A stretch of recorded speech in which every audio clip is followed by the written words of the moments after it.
বন্ধুরা, বিহান কম্পাসকে তার মায়ের কাছে নিয়ে এলে কম্পাস বলছে, আপনি আমাকে এখানে কেন নিয়ে এলেন? আমার মা ঠিক আছে তো? তার কি কোনো রক্ত লাগবে? ভিতরে কম্পাস গিয়ে দেখে অনেক বেলুন দিয়ে তার বার্থডের জন্য সাজানো হয়েছে। কম্পাস তার মাকে বলছে, তুমি এত কিছু কিভাবে আয়োজন করলে? তখন তার মা বলছে বিহানের দিকে আঙুল দেখিয়ে যে ও করেছে। বিহান বলছে, আমার দিকে তাকিয়ে কি দেখছো? মায়ের সাথে কেকটা কাটো এবার।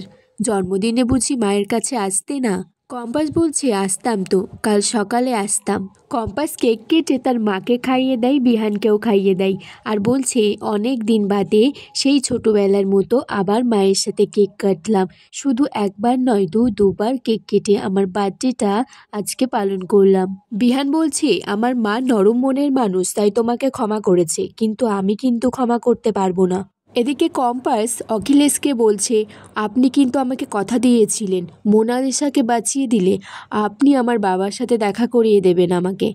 সেটা কবে করবেন? অখিলেশ বলছে, তুমি যদি সত্যি সত্যি তোমার বাবাকে নিয়ে পালানোর চেষ্টা করো, তাহলে সত্যি সত্যি তোমার বাবাকে মিসিং করে দেব, কখনো কোনোদিনও খুঁজে পাবে না। কম্পাস বলছে, যখন ছোটরা বিশেষ করে জানতে পারবে আপনার আসল রূপ কি, তখন আপনি মুখ দেখাতে পারবেন। অখিলেশ বলছে, ঠিক আছে, দেখা করিয়ে দেব, কালকেই দেখা করিয়ে দেব।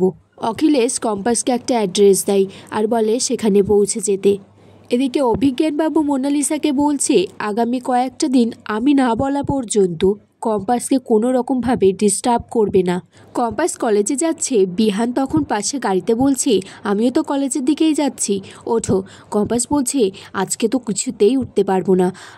বিহান বলছে, ওঠো তাড়াতাড়ি, সবসময় পাকামো না করলে হয় না, না তর্ক করতে হয় সব সময়। কম্পাস বলছে, বললাম তো উঠবো না। কম্পাস বলছে, একটা কাজ করুন, আপনি বরং মোনা ম্যামের বাড়িতে চলে যান, ওকে নিয়ে কলেজ চলে যান, সব থেকে ভালো হবে। আগামী পর্বে দেখা যায় অখিলেশ কম্পাসকে তার বাবার কাছে নিয়ে গেছে।